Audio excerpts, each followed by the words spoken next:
Okay, good morning, good afternoon, good evening, wherever you may be in the world. Thank you very much for joining us and welcome to the second of this week's FIP Insider webinars. On Tuesday, over 150 people joined us to hear about the latest trends in content distribution from PressReader. And I'm delighted to say that we've got another fantastic turnout today. Thank you very much for your support. Today's session looks at the opportunity that exists for innovators to impact every aspect of their organization. I don't want to give too much away. All I'll say is that you will need to have in front of you, either in print or digitally, the worksheet that Tom has prepared. There should be a link to it appearing in the chat window now, so if you haven't got it, please do download it. Tom has also very kindly provided some free ebooks for everyone attending today. Details of those will be in the post-event email, along with a code that you can use to access Tom's online masterclass at a hugely discounted rate. But before I introduce today's speaker properly, let me run through some housekeeping items. Today's session is a presentation, but there will be opportunities for questions at the end, and we're very keen to hear from as many of you as possible. If you look in your webinar controls at the bottom of the screen, you'll find the Q&A button. Go in there and you can submit your questions, and you can also upvote other delegates' questions and make comments on them. There's also a chat box, which again you can access via your webinar controls.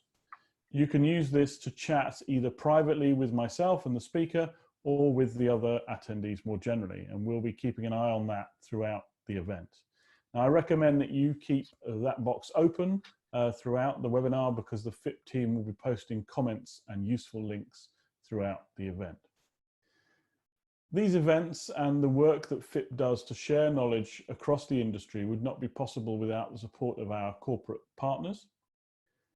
PressReader are now one of the world's largest digital content distribution businesses and have been significant supporters of FIP and of the industry more widely for many years. UPM is the world's leading biofor company, constantly innovating in the field of forestry products. Many of our magazine members literally wouldn't exist without them. We thank them for partnering with us, and you'll be hearing more about their work in future sessions. I'd also like to thank FIP's members for the support you give to the organization. We will soon be putting much of our content behind a members-only registration wall on our website.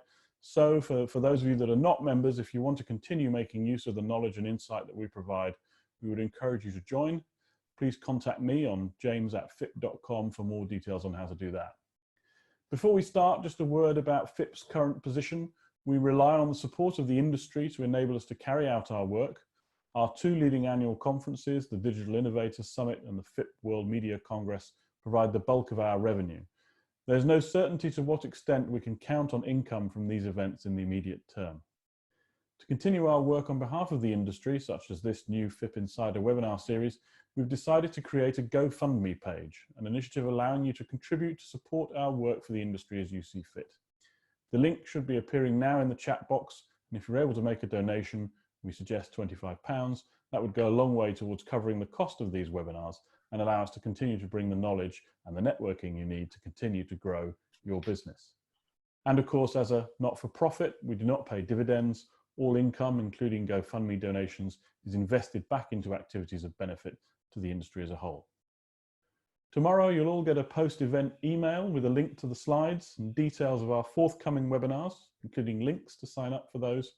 The next one is on May the 7th, where we'll be presenting the latest results from the FIP Digital Subscriptions Report. That'll include the latest data, and we'll also hear from Axel Springer on their experiences of digital subscriptions across Die Welt and Bild in the midst of the crisis. This is going to be an extremely popular session given the spikes we're seeing in digital subscriptions globally, so don't forget to sign up. A link to download the report will also be appearing in the chat. Details of all of these are on our website, www.fip.com, and as I said, will be in the post-event emails. We look forward to seeing you there. Right, so I think that's enough from me. Now time to introduce today's guest. Tom Triumph is a consultant, speaker, and author who helps companies grow by helping them reinvent their business, product development, and marketing. He's helped large organizations act nimbly and small companies scale. He's participated in 2 global technology revolutions, less invasive surgery and software, and along the way has been part of some remarkable success stories and some misfires. Tom lived aboard a research ship where he tended to the mini-sub where Jacques Cousteau was on board at the same time, wrestled in the Olympic trials and helped oversee the design and build of the largest composite hovercraft ever built in the US. He's the author of the book Evolve or Die, Lessons for World-Class Innovation and Creativity. He resides in North Carolina with his wife of 37 years and is an ultra runner who envies Tom Hanks's long run as Forrest Gump. So please join me in giving a warm welcome to Tom Triumph. Hello. Hello. Hello. Hello. Hello. Hello. Hello. Hello. Hello. Hello. Oh, hello, Barney. Hello. Hello. Hello. Hello. Bonjour. Hi. Yellow. Hello. Hello. Hello. Hello. Hello. Yo, yo. Hello. Hello. Hello. Hello. Hello. Hello, everybody. Thank you so much for joining. We have an awesome and fun objective ahead of us. We're going to get a better understanding in the short time we have together of the future of work. And we're going to talk about not just how generally to survive, but how to thrive in the future. Hey, the future, it's really important. I, for one, plan on spending a great deal of time there. But as we're all finding, working from home, it's not always easy to navigate, and it's not always easy to predict. Case in point, that was the very first ad for the very first iPhone when it launched on June 29, 2007. Now, the iPhone, as we know, put a mobile computer in everyone's pocket. And along with that, email, GPS navigation, a still photography camera, satellite weather forecasting, text messaging, an MP3 music player, a voice recorder, a video camera, and 2 million additional applications. And in addition to that, it gave you access to every website in the world. And all that functionality was basically free. And think about this. The smartphone, it's in its infancy. It's not even 5,000 days old. We barely know what we can do with it yet. And it's already impacted our lives, and it's impacted the world. And as insanely great as the iPhone is, like Steve Jobs promised it would be, here's what some experts predicted about it when it was being launched. There's no chance the iPhone's going to get any significant market share. No chance, said the CEO of Microsoft.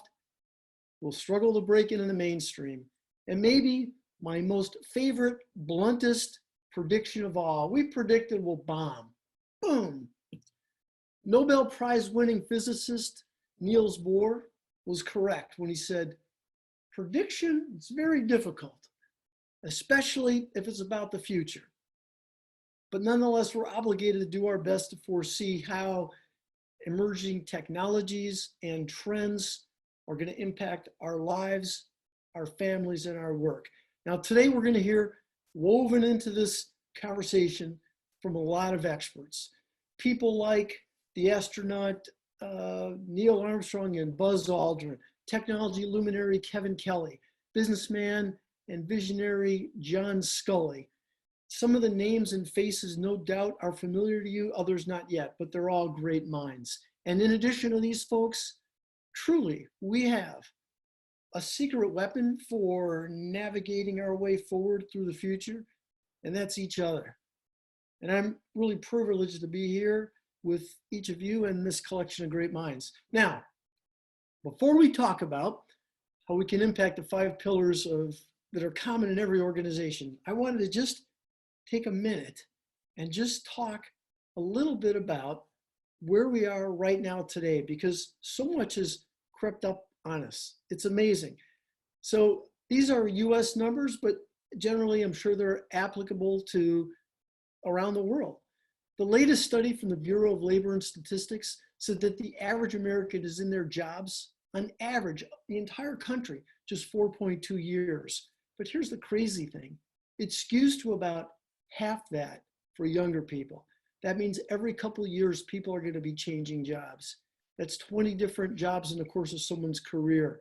And that represents a lot of learning and a lot of change.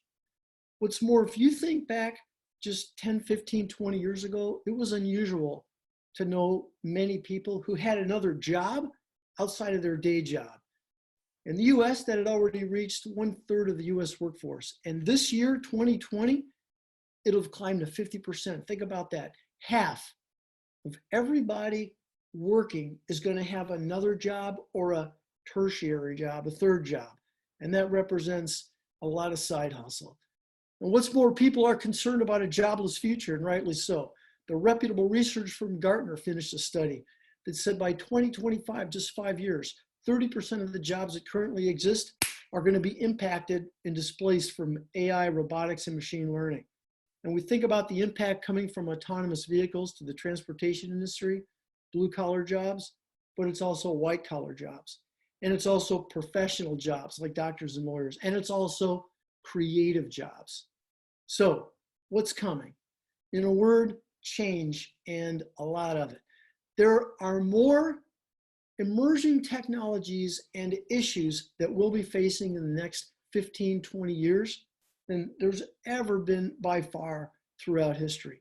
Some are going to be positive and some are going to have a negative impact on our lives, but they're all going to be impacting us. So before we get started talking generally about the 5 pillars of every organization, I wanted to let everybody know that we have this little puzzle, kind of like a little word game that you can download. And if you didn't download it or weren't able to, I'll show it to you and we can get started on it. So the first thing we're talking about is products and services, and we're going to solve for a five word little puzzle there. But that comes in a little bit. First thing I want to talk about, the first pillar that we can have an impact on is products and services. And this is what we're doing at work. We're moving forward services or we're moving forward products. Now, my quest to understand how the best companies create enduring products, it actually began with a calamity. But what I discovered can help you avoid making one, and it can lead you to great work. As a kid, I loved the ocean, and I began building submarines actually when I was in grade school. I used to dream of underwater exploration. I mean, I loved Jacques Cousteau. This is actually a photograph of one of the submarines I built as a kid. And let me point out the sophistication of this particular model.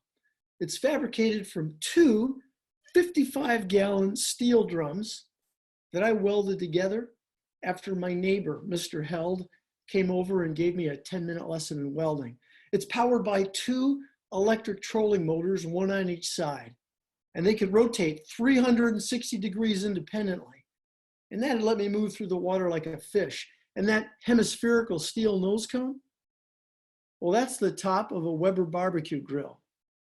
Now, this is actually a rare photograph because just minutes later, when it was launched on its maiden voyage into a local quarry, stone quarry, and before anybody could get inside, it began leaking profusely and quickly sank 37 feet down to the very murky, dark bottom, which actually led to a discovery. You cannot learn to weld in 10 minutes. Now, fast forward through decades of working and experiences, and I was head of operations for a company overseeing the design and the fabrication of the largest composite hovercraft ever built in the United States. And we built several of these and they work beautifully. And that's just one of many examples where constant incremental improvements and a lot of work by a lot of talented people eventually led to success. And it was in reflecting back on all those experiences that I realized there were strategies that followed would lead to success and overlooked led to haphazard performance.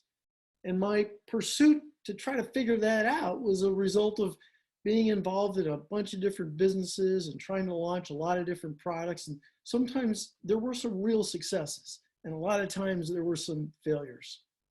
So my quest to discover those strategies was driven by that. And here's what I discovered. What I discovered is that every innovative company or every innovative person intentionally evolves. And by evolve, obviously, I'm not talking about genetic changes inherited over several generations like Darwin described in his book On the Origin of Species, published back in 1859. That's Darwinian evolution, and that typically takes eons, and it's not something we can control. I'm talking about intentional evolution, which is purposely moving forward. Think of the difference between Darwinian evolution and intentional evolution as nature versus nurture. So now we come to first challenge on the topic of products and value, a keyword, something, products and services, a keyword we want to keep in mind on this topic. Here we go.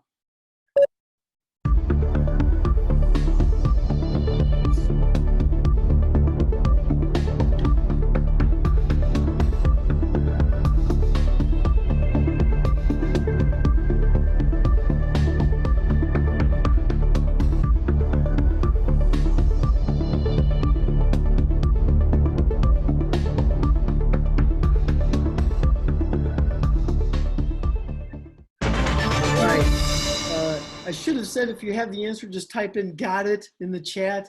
So that's great. I see already some of you've got it. And I actually gave it away. Maybe you didn't catch it, but I said the word value.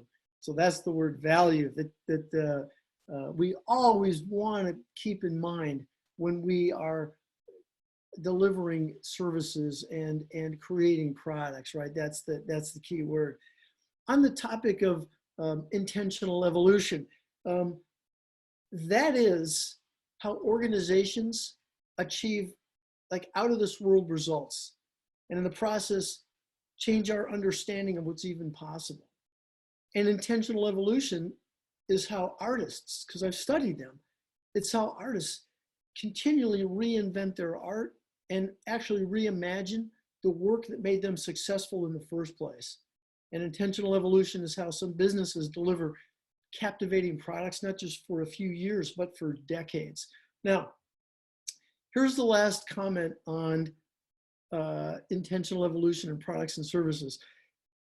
If you were to ask, every company and every person will tell you they want to continually improve, but in actuality, only the most extraordinary companies and people continually rediscover, redefine, and reinvent. For them, intentional evolution is in their DNA.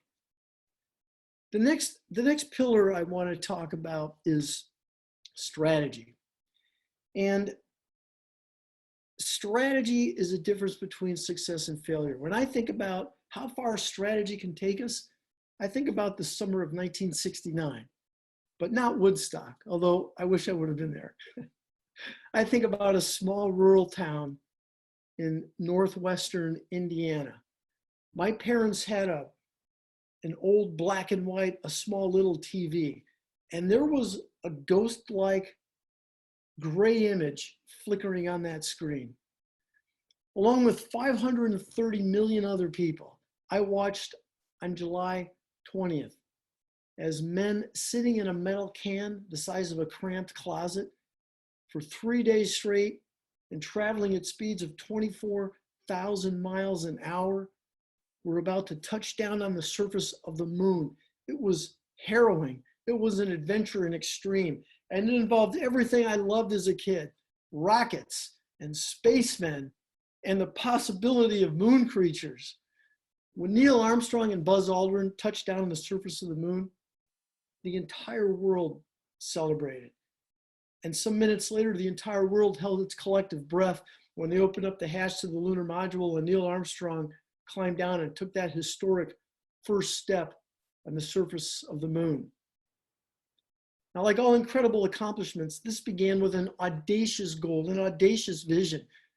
When, believe it or not, just 7 years previously, President Kennedy said, "We choose to set sail on this new sea because there is new knowledge to be gained and new rights to be won, and they must be won and used for the progress of all people."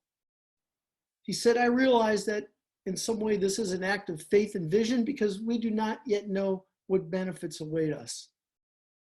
Now, interestingly, a short while after this was broadcast around the world, there were some people, a small percentage of people, I assume, but nonetheless some people, who said the whole thing was faked. That's right, fake news. They said it was a hoax. In fact, they said it was filmed by Stanley Kubrick, who made 2001: A Space Odyssey the year before, and he filmed it on some back lot in Hollywood.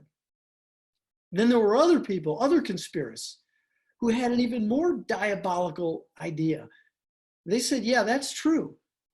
Stanley Kubrick did film it, but he was such an exacting and a demanding director that he insisted to be filmed on the actual surface of the moon. So I'm not sure if that was a conspiracy. But for those of you that are interested in conspiracies, I will share with you something that I've discovered. But be forewarned, like all good conspiracies, this has been hiding in plain sight the entire time. And once you see it, it can't be unseen and you'll never forget it. So if there are any timid souls among you here today, just look away for the next 15 seconds. So very simply, if you take the name Neil Armstrong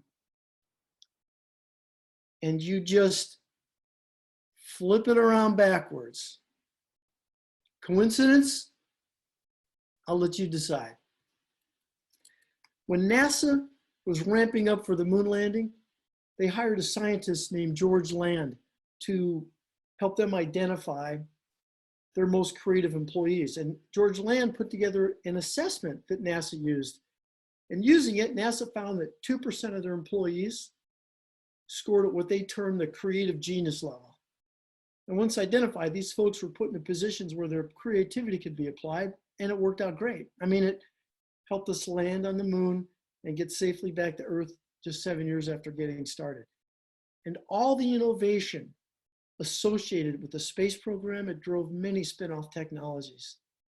Things like cochlear implants to allow deaf people to hear, scratch-resistant lenses, freeze-dried food, infrared ear thermometers, vascular heart bypass operations, aircraft anti-icing systems, memory foam, and solar panels, to name just several. To solve the many challenges of landing on the moon, NASA intentionally evolved by continuously innovating. Now we come to the second challenge on the topic of strategy. It's a 6-letter word. If you can see it there. Here we go. Get your pencils ready. When you get the answer, I don't think it'll take you but 10 seconds maybe. Just say got it in the chat, and then we'll get it share it at the end. Here we go.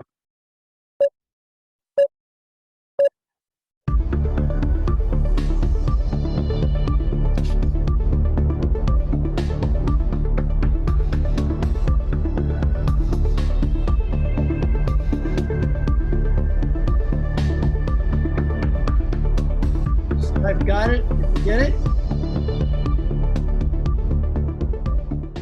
Right. Vision. Vision. Now, by the way, it may be fairly obvious to you, those of you that downloaded it, but we're solving these words, and there's a key letter for each word or two, and we're going to use those once we get all the answers to unscramble. That's going to lead to some cool prizes and gifts for everybody. So the word was vision, right? So we circled the V, and the first word back on products and services was, of course, value. I want to share with you something that came out of the NASA effort.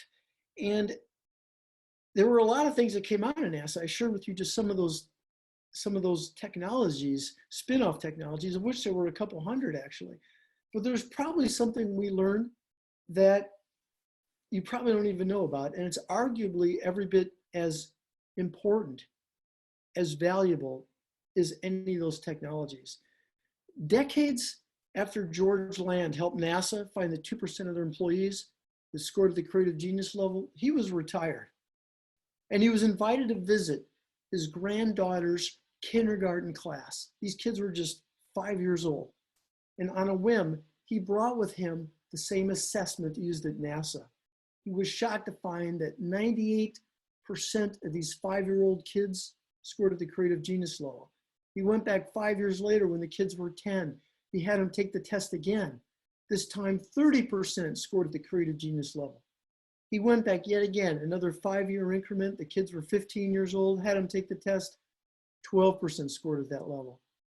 George Land joked, "We stopped testing at 15 years of age because the results were so depressing." Now, this has been repeated many times by other psychologists and sociologists with the same results. And it indicates that the way we educate and the way we socialize our children diminishes their creative capacity. But here's the important thing. George Land and others know how this can be reversed. And he said, any one of us, well, he said 98% of us can regain our creative genius, our creative capacity. And we can do so fairly readily and fairly quickly. And we do it in part by generating an abundance of ideas, by withholding criticism, and by exercising our creativity. A good reminder is to use more awe. And this thinking will help us regain our creativity. And by the way, if you just juxtapose little kids and adults on these 3 dimensions, you'll find they're completely opposite ends of the spectrum, right? Children wake up with an abundance of ideas, and they are not inherently critical little human beings, right? They'll take ideas from anywhere, and they exercise their creativity as soon as they start playing.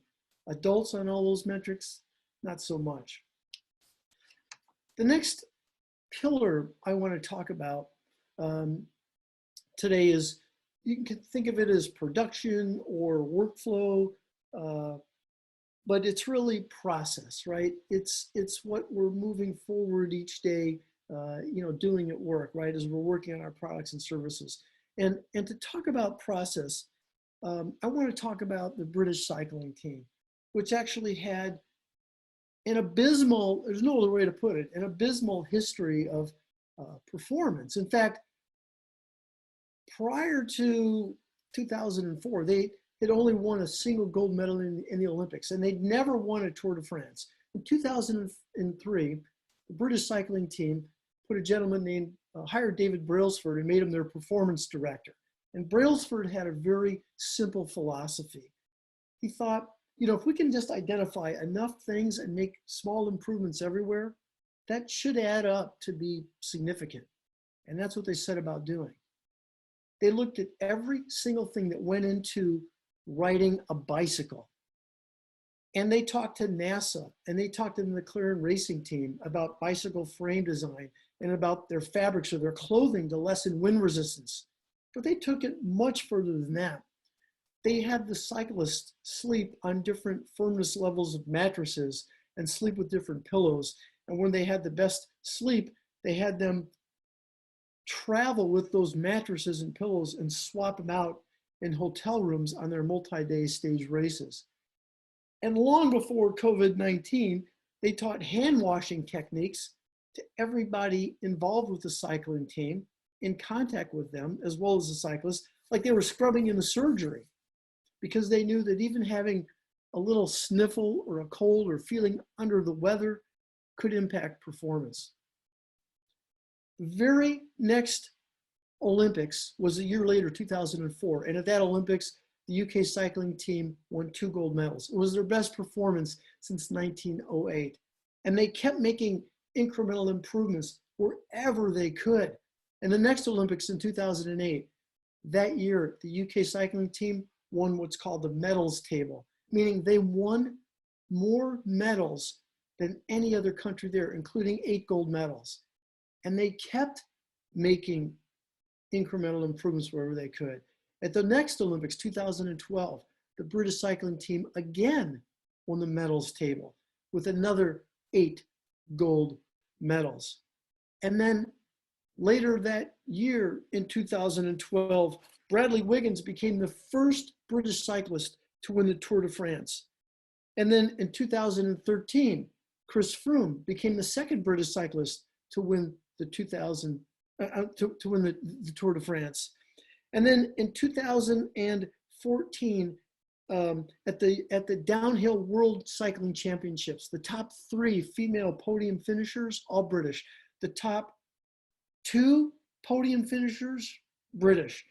And then in 2015, they won the Tour de France again. 2016, they won the Tour de France again. In 2017, they won the Tour de France again. In fact, in the 10 years since Brailsford joined, from 2003 to 2013, the UK cycling team won a total of 59 world championships. David Brailsford said, "Forget about perfection, focus on progression and compound the improvement," right? And you'll notice now he is Sir David Brailsford. Get your pencils ready. This is going to be an easy one. It's under the topic of process, 3-letter word. When you get the answer, type "got it" in the chat. Here we go.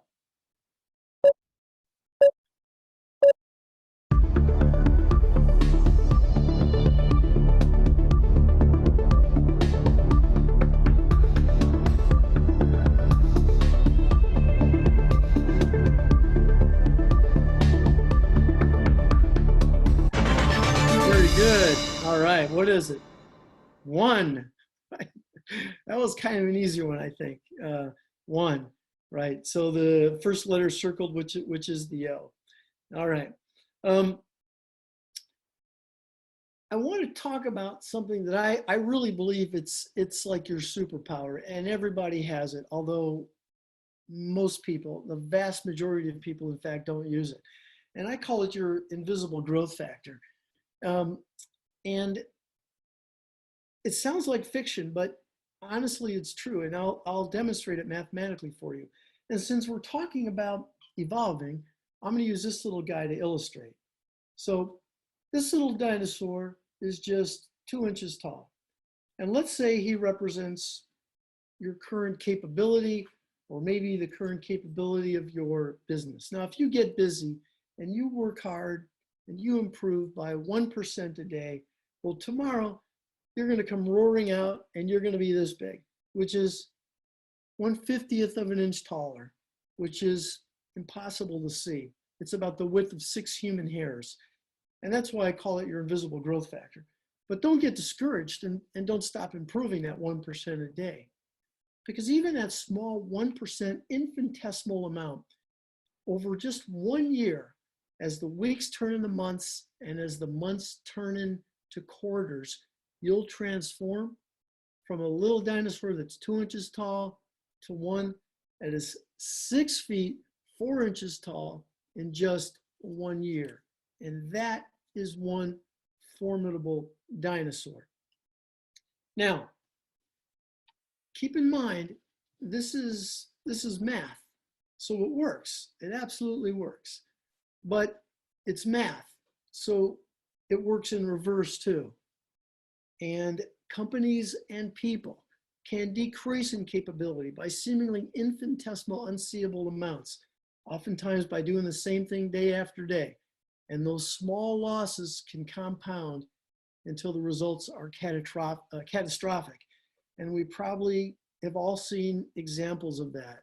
And certainly if you look in business and industry, there are entire companies that have been decimated or disappeared, in part because they fail to intentionally evolve and make those small improvements, right, at 1%, or they let it slip a little bit every day. Now, the good news is we're not dinosaurs, because they cannot decide to intentionally evolve. And honestly, between us on this call, I don't even think they could weld. At least I could do that better than a dinosaur. The next pillar, which all we're going to do is have the puzzle on so you solve it, is customer experience. And all I'm really going to take the time to say on this, because we have kind of a little truncated meeting here, is that customer experience is very important. It's something all of you think about all the time as you're generating content. It's a pillar that we very much have to think about impacting in an organization, because it's ever more important today than it's ever been, and will increasingly become so. So on the topic of customer experience, here's the puzzle.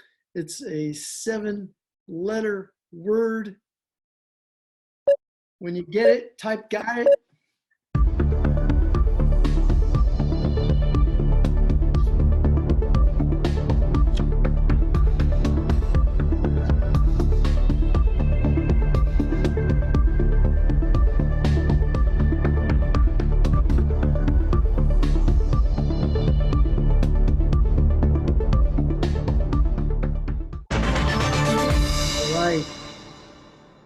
Who has it? What is it?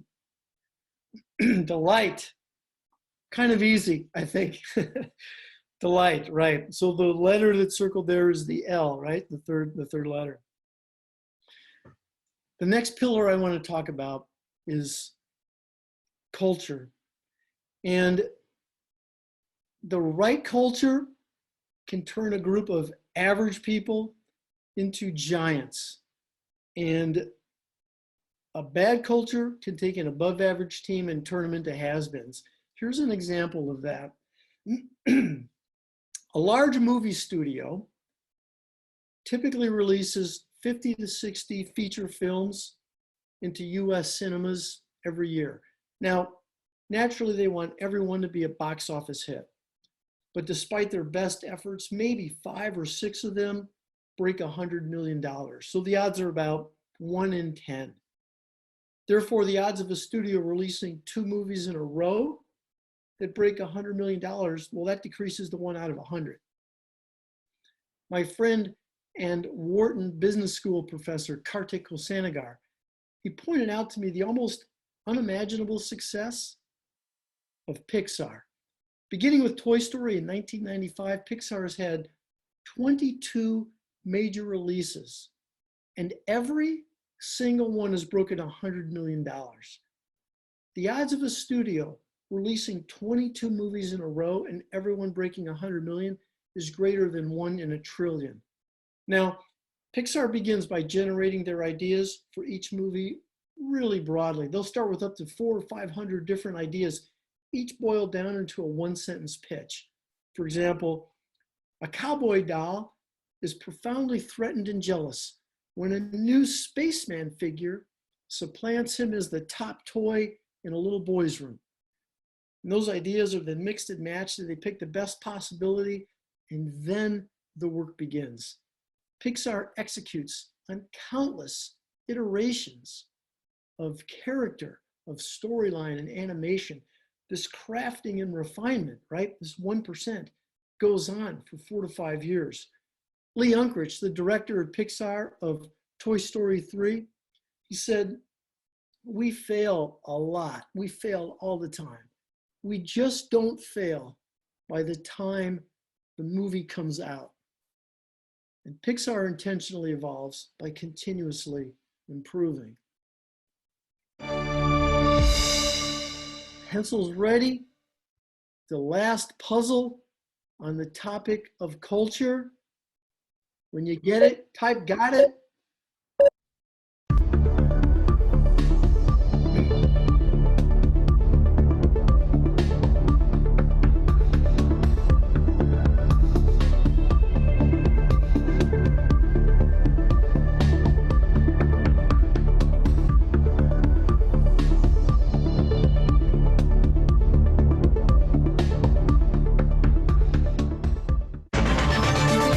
This is really easy for Star Trek fans. So the answer is engage, right? Engage. And the letters that are circled there are the 2 E's, the first and the last letter, engage. So just as a quick summary, so you can unscramble this, and I'll ask for the answer in a little bit. But The first word we saw was under products and services was value. So we have the V from that. The next one was under strategy was vision. We have the V from that. The next under process was one. We have the O from that. And then under customer experience, which we didn't have a chance to talk about, but that was delight, and we circled the L. And then the last one, culture, engage, and we have two E's, right? So those are the letters that we can unscramble. Now, just, I want to share with you a short little video, and it's actually of Steve Jobs. This is on the topic of culture. And then I want to demonstrably show you something that I actually hope you never forget. And then we'll come back to the answer here for those of you that have solved it, and we'll share that. So here's the video. I want you to watch this. Few people have seen this video, by the way, but here you go. What I've always felt that a team of people doing something they really believe in is like when I was a young kid, there was a widowed man that lived up the street. And he was in his 80s. He's a little scary looking. And I got to know him a little bit. I think he might have paid me to mow his lawn or something. And one day he said, "Come on into my garage, I want to show you something." And he pulled out this dusty old rock tumbler. And it was a motor and a coffee can and a little, band between them. And he said, "Come on with me." We went out to the back and we got just some rocks, some regular old ugly rocks. And we put them in the can with a little bit of liquid and a little bit of grit powder. And we closed the can up, and he turned this motor on. He said, "Come back tomorrow." And his can was making a racket as the stones went around. And I came back the next day, and we opened the can, and we took out these amazingly beautiful polished rocks. The same common stones that had gone in through rubbing against each other like this, creating a little bit of friction, creating a little bit of noise, had come out these beautiful polished rocks. And that's always been in my mind my metaphor for a team working really hard on something they're passionate about, is that it's through the team, through that group of incredibly talented people, bumping up against each other, having arguments, having fights sometimes, making some noise, and working together, they polish each other. And they polish the ideas, and what comes out are these really beautiful stones. Yeah. About 2 months ago, I went out in my yard and I collected a bunch of rocks and stones and out near the ocean, and I put them in this rock polisher. That's actually my kitchen table. You see I have the can here in my hand. Steve was wrong, or he wasn't remembering correctly. It doesn't take a day. It actually was 30 days I've had the rocks tumbling in this can. 24 hours a day, 30 days. In fact, it was so noisy after like 2 hours, my wife had me take it and put it down in the basement.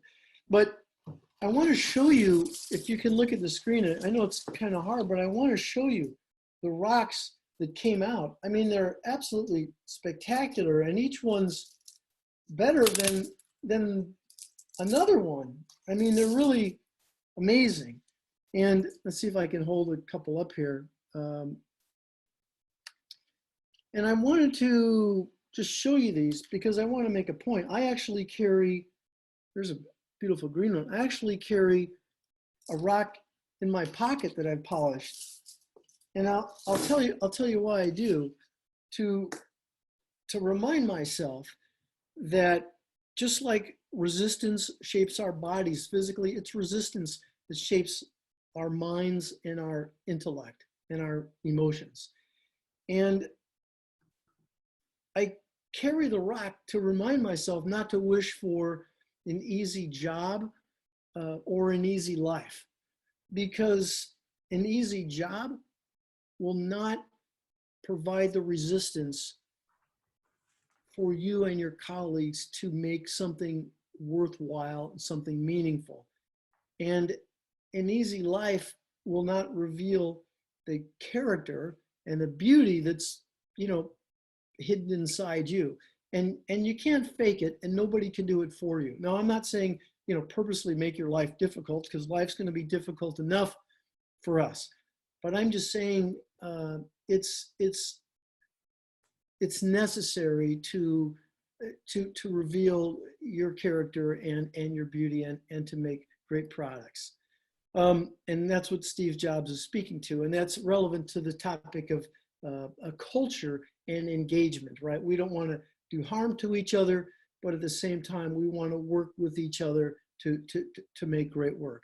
Now, did anybody solve, I'm sure many of you did, sort of the unscramble, right? Those 6 letters. Oh, I'm missing 1, 2, 3. On my little example there, I'm missing an O, but there's 6 letters for the unscramble, right?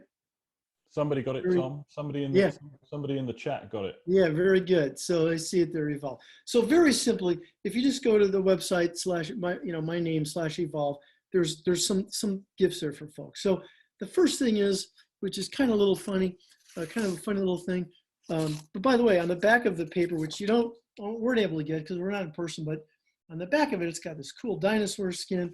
So there's a little video of me showing you how to fold a cool little origami dinosaur with any piece of square paper. This is what it looks like if you fold it with a map. And that's a good way to add value to something as valueless as a little piece of paper. At least it's valuable in the eyes of a kid. Kids will love you for it.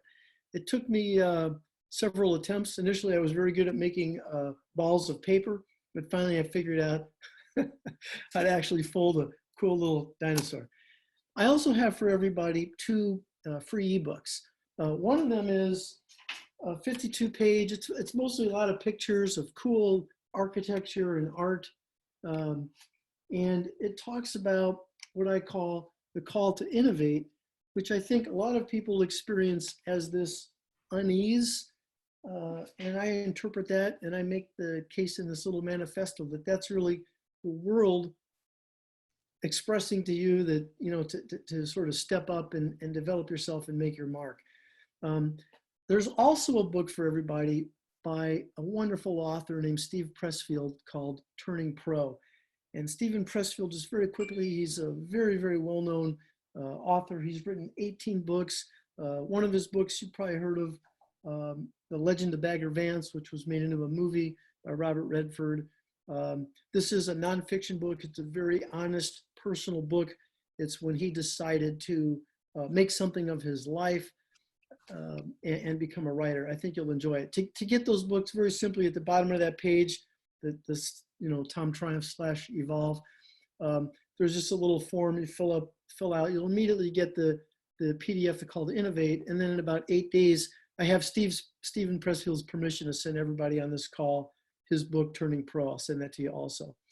And for those of you that are interested, just very quickly, I have an applied innovation masterclass, which is $279. There's lots of great content in there. I'm not going to talk all about it now, but I worked very hard on it. It's 44 lessons, 3+ hours of video, quizzes and PDFs and things. You can take it at your own pace. And I'll give you $200 off it, because I'm a great partner with the organization here, FIP, and I want to support you folks. So anyone that's interested, you can do that. And also, let me just say this before we do some questions and then close it out. I would love to connect with everybody there. Sorry, I'm throwing a lot of stuff out there at folks, but we only had this little bit of time. So connect with me on LinkedIn. I'm happy to do a free consultation with folks if you want to talk about issues you're facing at work or whatever, related to creativity, related to innovation, related to the future of work. I'm happy to do that. Just reach out. So maybe, James, if you want to do a few questions now, and then just give me 3-4 minutes at the end, we'll close things out. Fantastic. Yeah, don't go away, everybody, because Tom's got a good close that you'll all definitely want to see. But before we get to that, let's just do a few questions. If you do have any questions that you want to ask, you can put them in the chat or on the Q&A. I've got a couple that I've noted down here. The first one, Tom, is a lot of our audience will be from the media industry. We've got a lot of creative people in there. What can you do in terms of recommending some strategies for people to improve creativity and innovate in that space? Yeah, so I consume a lot of media, video and written content. I mean, gosh, we're inundated with media. thank you to everybody who's, whatever you're doing in this industry. It's really important. I mean, it's what moves society forward. Really, is being informed and being educated, and you folks are the champions of that. So thanks. So very quickly, creativity, it's like a muscle, and it atrophies if we don't use it. And we saw that from the example with George Land. And by the way, if you want, George Land gave an excellent TEDx talk, and you can watch him. Those actually were his slides that he used with the percentages of the kindergartners. So watch that talk. There's some good insights there. But here's what I would say. If you think of yourself as not super creative, that's a story you're telling yourself that's not true. I mean, we've been shown that 98% of us are born creative geniuses, and you can regain that. And there's some very simple steps to do that. But let me say, it's a bit like being healthy. It's a bit like, getting fit. It takes a little bit of time. You can't exercise for half an hour and then be fit. You do a little bit every day, like brushing your teeth. So one thing you can do is start a monthly, a journal, right? And every day, just make a little note of what you did differently that day. Maybe you drive a different way to work. Maybe you brush your teeth with your left hand. Maybe you get dressed, you put your left leg in your pants, before your right leg. I mean, it can be something as inconsequential as that. But those things all add up. Do something, step outside the norm. Watch a movie, a documentary on art, on sculpture that you might never watch, right? Invest 20 minutes doing that, or watch a TEDx talk on something you wouldn't normally do. Read about creative people, watch documentaries about creative people. Two things will happen. One, you will be inspired. I promise you. I watched a show on Amazon or Netflix the other day called Sky Ladder, about this Chinese sculpture, and this is quest to build this 1,500-meter ladder up into the sky, right? 150 stories up into the sky, pulled up by a balloon, and then it was all lit on fireworks. I mean, it was spectacular. It was a 40-year quest of his. So you'll be inspired. The second thing you'll find out is that you're not all that different from those people, although now you may think that you are, but you're a creative being also. So I don't want to keep rambling on that in case there's other questions, but that's what you should do. We've got a question here from the audience from Amir Safia, who FIT member, who runs a magazine called The Review of Religion. He's asking about the knowing when to innovate and when to consolidate. So he's saying that sometimes we have a lot of ideas for, in his case, his magazine brand, or they want to start a new platform, a new language edition, basically to develop new products. But sometimes people say it's too much to choose between them.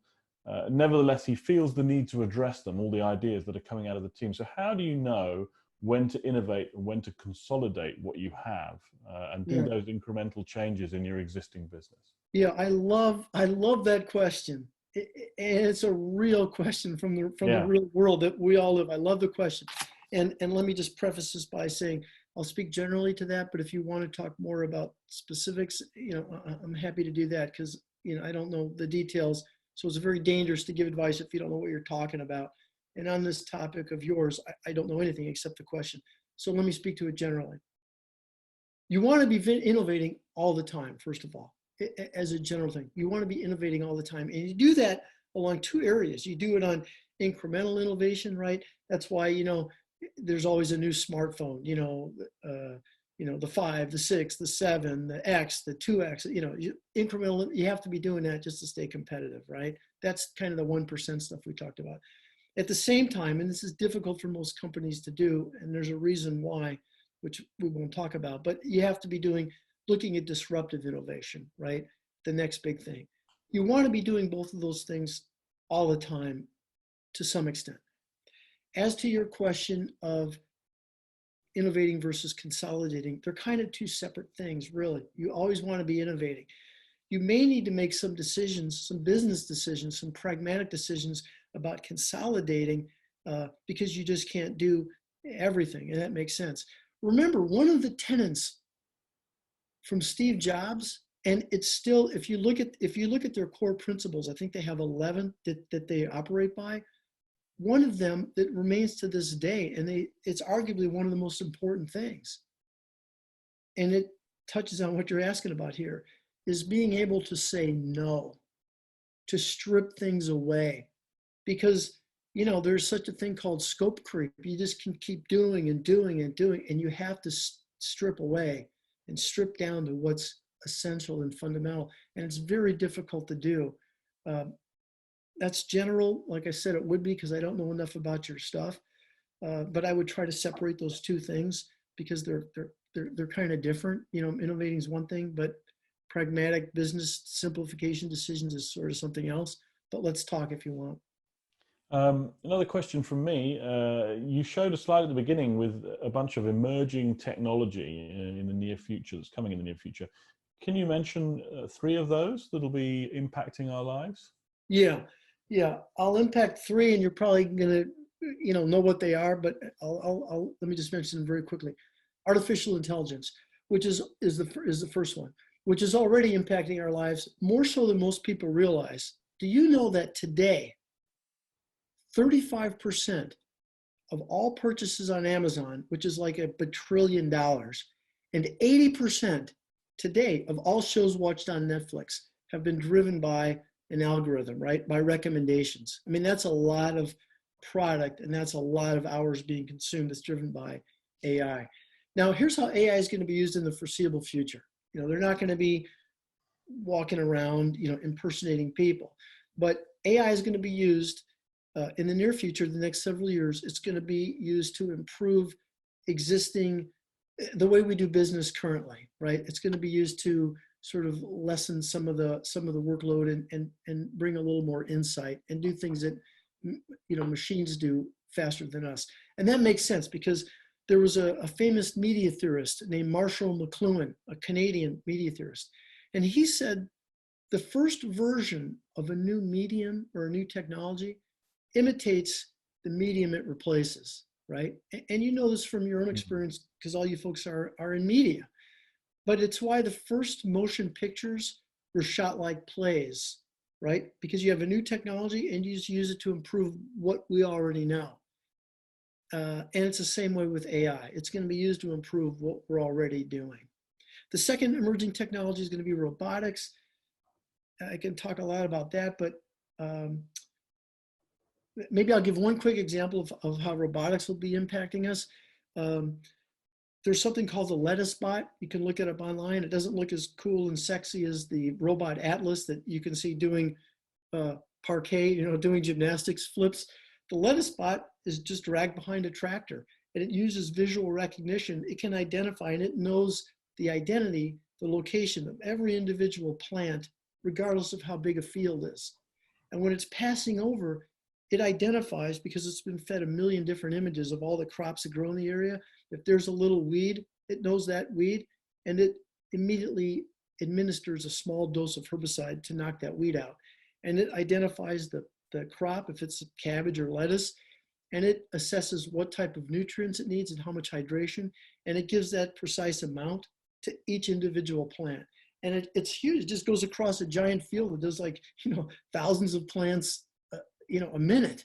Yeah. So that's an example of how robotics, because it's combined with AI, right, and visual recognition. So that'll bring a lot more. The last thing I'm just going to mention is something I call ubiquity, which is we're all going to be connected to each other like we already are, but more so. And we're always all going to be connected to intelligence, like it's starting now with when hey Siri, what's the weather? Those are 3 things I'll mention off the top of my head. Fantastic! You triggered the Hey Siri on my phone. Just before we close, then, can you provide some guidelines for succeeding generally in the future? I mean, how do you wrap this up? Yeah. So good. So that ties in. If you don't mind, let me just do the quick 3 minutes here and summarize. Yeah. I'm going to talk about the future and everybody, and leave you with some truths. So a few years ago, I had the pleasure of meeting Buzz Aldrin, and Buzz Aldrin, as you recall, was the second astronaut to walk on the moon. He stepped out of the lunar module about 17 minutes after Neil Armstrong took that historic first step. And the two of them spent a couple hours exploring the surface of the moon. They put the flag up and they collected soil samples. They had a perimeter that NASA set above 192 feet, beyond which NASA didn't want them to go past the lunar module. And what is that, 70 meters or something, 60 meters? It doesn't seem very far. But if you're on the surface of the moon, 60 meters from your spacecraft is probably pretty far away from safety, especially when that spacecraft is 250,000 miles from home, from Earth. When they got back to the lunar module, Buzz Aldrin, he was the first astronaut to climb back up the ladder and get inside the spacecraft. He's about 90 years old now. He remains in pretty good health. He's a big advocate for personal development, for continued exploration. You'll often see him wearing a t-shirt that says, "Get your ass to Mars." He's got a good sense of humor. In fact, he said, Neil was the first human to set foot on the moon, but I'm the first alien from another world to enter a spacecraft that was headed to Earth, which I guess is true. So that brings us, back to Earth and back to us, everybody on this FIP call. And I'll ask a question for everybody, which is, what is your moon launch? What is your audacious goal? And do you even have one? And does it make sense to have one? I mean, I would argue that it does. And I think history shows that to be the case. But of course, you have to answer that, for yourself. But now, every time I look up at the moon, which I do every night, I'm outside, every time I look up, I think about shaking hands with the man that walked on the moon. I mean, it's amazing. Here's what I will leave you with about the future.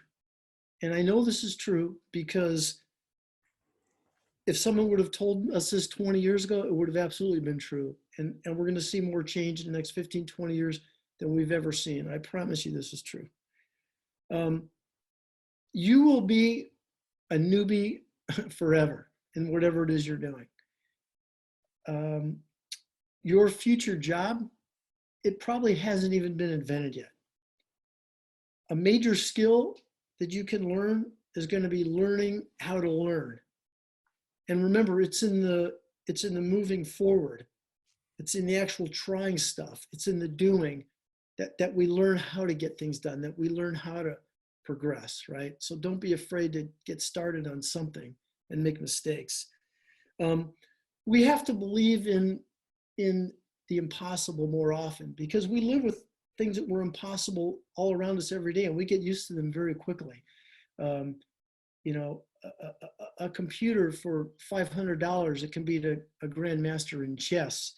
An automobile that can drive itself across the country through cities and towns without a person, right? That seems like science fiction.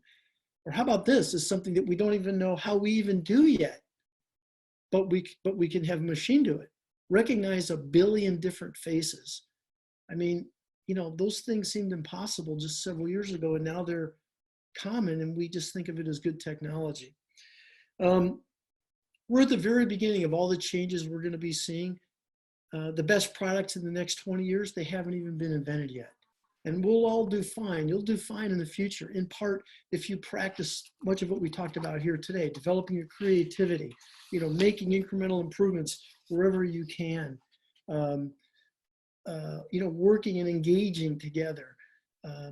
We'll do fine. Remember this, that intentional evolution, your ability to intentionally evolve despite fear or complacency or nostalgia, and by using your creativity, it's how we built the first shelters. It's how we started. It's how we learned how to farm and how we drove the Industrial Revolution. Intentional evolution is behind all great thinking and all improvements. It holds the promise of not just of a better tomorrow, but of a better you. So I hope you set big goals. I hope you work to improve your lives every day. And remember, whatever goals you're setting, the sky is not the limit. Despite what those crazy conspiracists said, there are actually real footprints on the surface of the moon. So I thank you all very much. I hope to connect with everybody on LinkedIn. Please reach out. Go to the tomtriumph.com/evolve and get those things. If I could be of any help, let me know. I loved talking with all of you today. It was a real pleasure. Thank you, Tom. Thank you very much.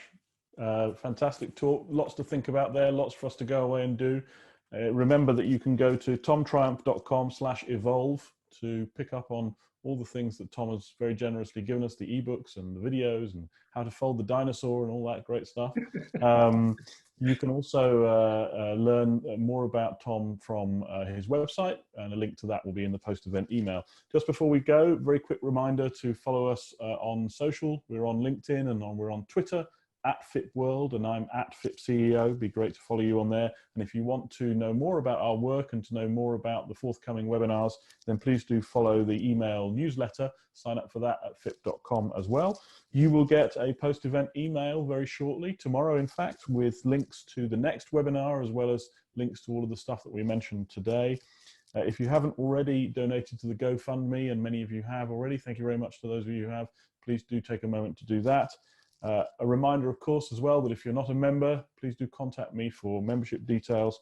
And finally, the video of today's webinar will be available on our YouTube channel in the next couple of days, so keep an eye out for that. So it only remains for me to thank again our guest for today, Tom. Thank you very much, Tom, for your time. Thank you for some great insight. I hope to see you all again next week. Thank you and goodbye. Thank you, everybody. Goodbye, Tom. Thank you so much.